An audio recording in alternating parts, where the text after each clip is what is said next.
हम कोई नेता नहीं है, आपका 15-20 मिनट का समय लेंगे और राव जो दुख तकलीफ बा जो सब समस्या से रवा गिरल बानी एकरा से निकले के वो रास्ता बताइए। रवा बात के सुनी, ध्यान से सुनिए, समझिए, ठीक लगे तो उसको अपनाइए और न ठीक लगे तो जैसे जिंदगी पहले से चल रहा है वैसे ही चलाइए। हम वोट नहीं मांगते। आप सोच कर आए हैं कि यहाँ कोई आएगा कहेगा कि ए भैया हमरा के वोट दे दो, हमरा पार्टी के जिता दो, हम आई तो सब काम कर दे। हम ये काम नहीं करते हैं। क्यों नहीं करते हैं भाई? वोट मांगने वाला तो हर 1-2 बरस पर आपके यहाँ कोई ना कोई आता ही है। जो आता है यही कहता है हमको वोट दे दो, हम आएंगे तुम्हारा सब काम कर देंगे। यही सुन सुन के आप जीवन भर से वोट दिए जा रहे हैं। 40-45 बरस तक हमने के कांग्रेस के राज बनाई जा, फिर 15 बरस गरीब के बेटा लालू जी के राजा बनावल गई। अभी 20 बरस से नीतीश बाबू कुर्सी पर बैठल बा। दिल्ली में हमने के मोदी जी के भी बैठा के देख लेनी जा। राव लैकन के जिंदगी ना सुधरल तब आई मानन कोनो प्रशांत किशोर रवा हमार बात सुनो, हमरा पर भरोसा करके हमरा के वोट दे दे तो एक का गारंटी बाकी जीतला के बाद हम धोखा ना करो। अरे भाई, वोट से पहले तो सब बढ़िया बतियावेला, वोट से पहले सब आदमी अच्छे बतियाता है, वोट आपका लेने के बाद आपका गला काटता है।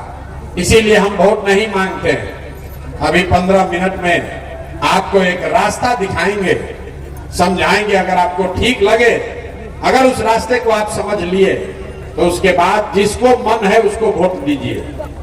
वोट जेकरा के बुझाए ओकरा के नहीं जा, लेकिन जो रास्ता अभी बताई उससे वोट दे तो और कुछ हो चाहे ना हो, राव सुरवा सबके लड़कन के पढ़ाई और रोजगार के व्यवस्था निश्चित तौर पर एजे बिहार में हो जाए।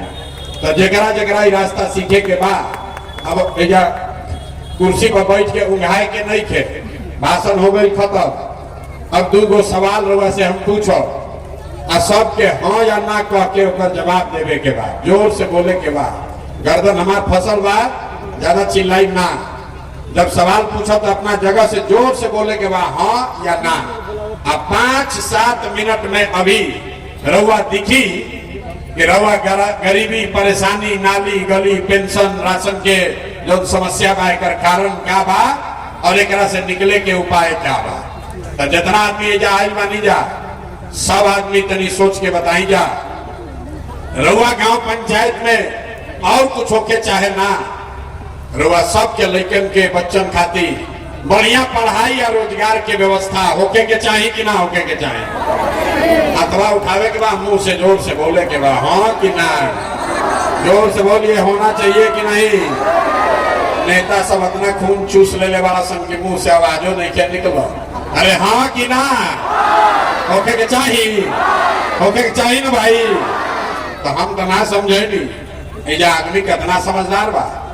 चाहे रउआ पढ़ल लिखल बानी की अनपढ़, महिला बानी की पुरुष, अगड़े हैं या पिछड़े, हिंदू हैं या मुसलमान, गरीब हैं या अमीर, सब आदमी पहले ही से कह रहा है कि ना भैया पढ़ाई या रोजगार तो हो कहीं के चाहिए। इतना बुद्धि तो सबके बाद कि अगर लड़कन के पढ़ाई रोजगार हो जाए तो कोई मुखिया बनस, कोई विधायक बनो, लालू बनस की नीतीश बनस, मोदी बनस की प्रशांत किशोर बनस, अगर राउर लड़का के रोजगार पढ़ाई हो जाओ तो जीवन सुधर जाए। इतना बात आप सबको पहले से पता है। तो अब दिखाते हैं राउर बर्बादी के कारण। सब आदमी, हर आदमी जरा अपने अपने बच्चों का चेहरा याद कीजिए। सब आदमी अपना लड़कन के चेहरा याद कर ली जा और अपना लड़कन के नाम पर एक बार ईमानदारी से बतावे के बाद आप में से किसने जीवन में एक बार भी अपने बच्चों के पढ़ाई रोजगार के लिए वोट दिया है? देखिए कैसे सन्नाटा फैलल, चुप, कितना जोर से भी आवाज निकलल है। ए भैया पढ़ाई या रोजगार होके के चाहिए। जब बैठ के दिन भर गरियावत और आदमी, ए भैया अफसर लूट ले लो, ए भैया मुखिया चोर बा, ए भैया लालू गलती कैल, ए भैया नीतीश भ्रष्ट बारा। अरे भाई रउआ तो अपना लड़कन के खातिर आज तक पढ़ाई खातिर रोजगार खातिर वोटे न देनी, तो दूसरा के दोष काहे देता नहीं। अब कोई खड़ा होके कही हे भैया एकर का गारंटी बा कि लड़कन के पढ़ाई रोजगार खातिर वोट दिहल जाई तो हमने के भेटा जाए। बिहार में तो जौना नेता के वोट देता नहीं जा कोई कामे नहीं के करो। एकर का गारंटी बा कि पढ़ाई रोजगार खातिर वोट दिया तो वोट पढ़ाई रोजगार हो जाए। बिल्कुल इसका गारंटी है। हमसे लिख कर लीजिए, वोट जिसको मन है उसको दीजिए, हमसे लिख कर लीजिए, आपके बच्चों को पढ़ाई रोजगार निश्चित मिलेगा। हमारा बात पर भरोसा मत कीजिए, अभी अपना आंख के सामने देखिए जादू कि आपके बच्चों को पढ़ाई रोजगार कैसे मिलेगा। दूसरे सवाल का जवाब दीजिए और फिर जादू शुरू होगा। सब आदमी तनी सोच के बताई जा, आज तक रहुआ सब जगह के वोट देनी जा, जिसको भी आप वोट दिए वो नेता लोग आप लोग का काम किया है कि नहीं किया है? अथवा उठा के बोले पहले ही कहले बनी हाँ चाइना, जोर से बोलो रे भाई, अरे जोर से बोलिए किया है कि नहीं किया है? किया है कि नहीं किया है? नहीं किया, नहीं किया है ना, अपन किया जा मत भाई।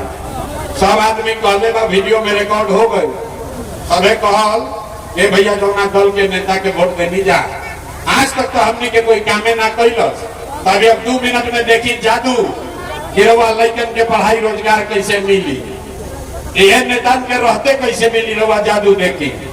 अब जब गिनवावे शुरू करो, सही बात हम बोली तो जोर से हाँ बोले के बाद, गलत बोला तो ना कह, जैसे ही बात खत्म हुई जादू की तरह दिखी कि पढ़ाई रोजगार कैसे मिली।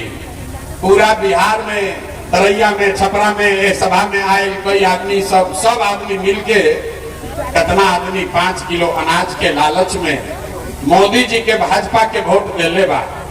तो बिहार में रुआ गांव में चाहे जितना चोरी भ्रष्टाचार बा, 1 किलो चोरी करके 4 किलो अनाज जाके गरीब आदमी के मिलता कि नहीं खे मिला? जोर से बोले के बाद मिलता कि नहीं खे मिला? वोट से पहले हमने के वोट देनी जा हिंदू मुसलमान बन के सब लोग कहल कि जाए दी हमारा लड़का के दशा कुछ होके, हम चाहे जी चाहे मरी, पहले अयोध्या में राम जी के मंदिर बने के चाहिए। तरुआ गांव में नाली गली ना बनल, स्कूल अस्पताल नहीं के, सारण छपरा में फैक्ट्री ना लागल, लेकिन रउआ वोट के ताकत से अयोध्या में राम जी लला के मंदिर बनल बा कि नहीं के बनल? अरे मंदिर बनल बा कि नहीं के बनल? मोदी जी इतना प्रचार करता है, मंदिर बना है कि नहीं बना है? आपने, हमने, कई लोगों ने वोट दिया नीतीश कुमार को, कहा ना मोदी के ना दे, लालू के ना दे, नीतीश के दे। नीतीश के राज में 400 रुपया हमने के पेंशन मिलता, घरे घर बिजली आई बा। तो तनी सोच के बताई, नीतीश के इसी भ्रष्ट सरकार में बिजली का बिल 1000 आए चाहे 2000, घरे घरे बिजली आई बा कि नहीं के आई? बिजली आया है कि नहीं आया है? बिजली आया है। आपने, हमने वोट दिया सिलेंडर के लालच में मोदी जी के, मोदी जी सिलेंडर बटले वाला, तो सिलेंडर के दाम 800 हो कि 1200, घरे घरे सिलेंडर बटाई बा कि नहीं के बटाई? अरे सिलेंडर बटाए कि नहीं बटाए? लाइट ना दुहाली, जोर से बोलिए, सिलेंडर बटाए कि नहीं बटाए? आपने, हमने वोट दिया जाति के नाम पर अपना जात के नेता को। बिहार में आदमी कहेला जी ही चाहे मर जाए, अपना जाते वाला के वोट दे। तो राहुल जात के नेता जो बाड़न जा, आपके जात के नेता ने आपके बच्चों के पढ़ाई रोजगार का बात नहीं किया, लेकिन जाति का बात, जाति का गिनती जनगणना पूरा बिहार में कराया है कि नहीं कराया है? अरे गिनती भाई बा कि नहीं के भाई जाति के भाई बा। आपने, हमने वोट दिया मोदी जी का भाषण सुन के, ये भैया मोदी तो बड़ा विकास के लिए बना गुजरात में, तो भाई मोदी गुजरात में तो विकास करत, पूरा देश के पैसा ले जाके गुजरात के गांव गांव में फैक्ट्री लगा रहे हैं, और पूरा बिहार से, सिवान, छपरा, मरौरा, तरैया से राउर हमार लड़का रहुआ घर के सवान गुजरात में जाके नौकरी मजदूरी करतान के लेखन करो, तो कौना बात पर वोट देनी है जो नहीं खे मिलो? अरे रहुआ तो अपना लड़कन के नाम पर कहनी कि ए भैया जीवन में अपना लड़कन के पढ़ाई रोजगार खातिर वोट नहीं की दे ले, तो यह तो जादू दिखावे आई बानी। जौना चीज खातिर वोट देनी वो चीज मिलता, और जौना चीज खातिर वोट नहीं की दे ले वो नहीं के मिलत। 5 किलो अनाज खाती वोट देनी तो अनाज मिला था। अयोध्या में मंदिर बनावे खाती वोट देनी, मंदिर बन गई। बिजली खाती वोट देनी, घरे घर बिजली आ गई। सिलेंडर के लालच में वोट देनी तो सिलेंडर घरे घर बटा गई। जाति के नाम पर वोट देनी तो जाति के चर्चा घरे घर हो रहा बा, गिनती सरकार करा रहा बिया। गुजरात के नाम पर वोट देनी तो गुजरात में विकास हो गई। और राउर लड़का जाके गुजरात में मजदूर बन गई। नेता के लड़कन खाती वोट देनी तो नेता के लड़का राजा हो गई सन। और रउआ अपना लड़कन के पढ़ाई रोजगार खातिर ना वोट देनी तो राउर लड़का गरीब मजदूर बन गई। यह बात बतावे आई बानी। बोआ बबूल आम कहां से खाई? अगर आप अपने बच्चों का चिंता नहीं कीजिएगा तो दूसरा आपके बच्चों का चिंता क्यों करेगा? रउआ तनी सोच के बताई। आप अगर अपने बच्चों का चिंता नहीं कीजिएगा तो दूसरा कोई आपके बच्चा का चिंता करेगा? भाई काहे करेगा? जब आपको अपने बच्चे का चिंता ही नहीं है तो लालू नीतीश प्रशांत किशोर आपके बच्चे का चिंता काहे करेगा? और अगर कहता है कि करेंगे तो झूठ बोल रहा है, आपको मूर्ख बना रहा है वोट लेने के लिए। तो आपको अपने बच्चों का चिंता होना चाहिए कि नहीं होना चाहिए? तो हाथवा उठा के बताइए तो किसको किसको है? हाथ उठाइए एक आदमी और बताइए आपको अपने बच्चों की चिंता है कि नहीं है? जोर से बोलो, अपने बच्चों के नाम पर है कि नहीं है कि नहीं है? सबका सब झूठ बोल रहा है, पूरा गांव में झूठ बोला था। रउआ हाथ उठा देनी ऐसे झूठ हो। ए भैया हमारा लड़कन के बड़ा चिंता बा। हम अभी रउआ गांव में आयल बानी। 5000 गांव में हम पैदल चल के गई 2 बरिस में।